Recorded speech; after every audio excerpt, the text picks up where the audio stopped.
Deuteronomy chapter 8, New American Standard Version. All the commandments that I am commanding you today, you shall be careful to do, so that you may live and increase, and go in and take possession of the land which the Lord swore to give to your forefathers.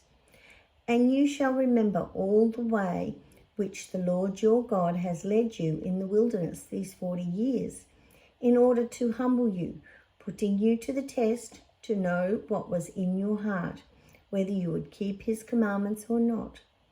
And he humbled you and let you go hungry, and fed you with the manna which you did not know, nor did your fathers know, in order to make you understand that man shall not live on bread alone, but man shall live on everything that comes out of the mouth of the Lord.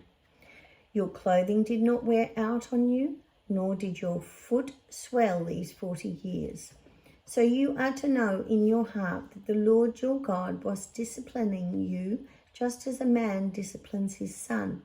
Therefore you shall keep the commandments of the Lord your God, to walk in his ways and to fear him.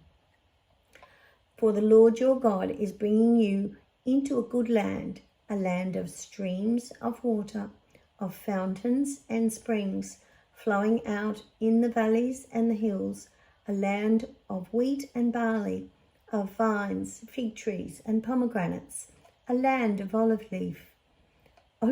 oil and honey, a land where you will eat food without shortage, in which you will not lack anything, a land whose stones are iron, and out of whose hills you can dig copper.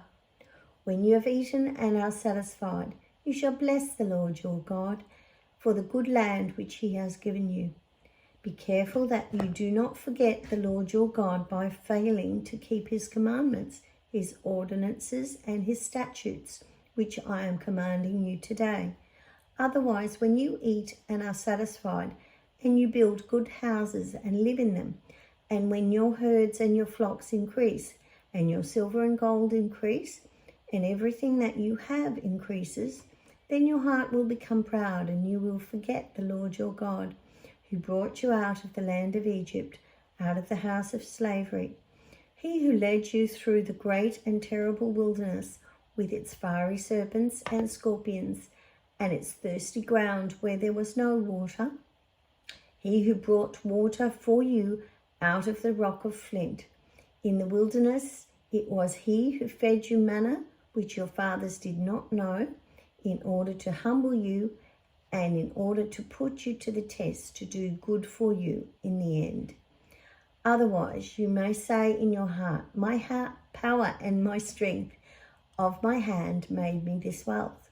But you are to remember the Lord your God, for it is he who is giving you power to make wealth, in order to confirm his covenant which he swore to your fathers, as it is this day. And it shall come about, if you ever forget that the Lord your God, and follow other gods and serve and worship them, I testify against you today that you will certainly perish.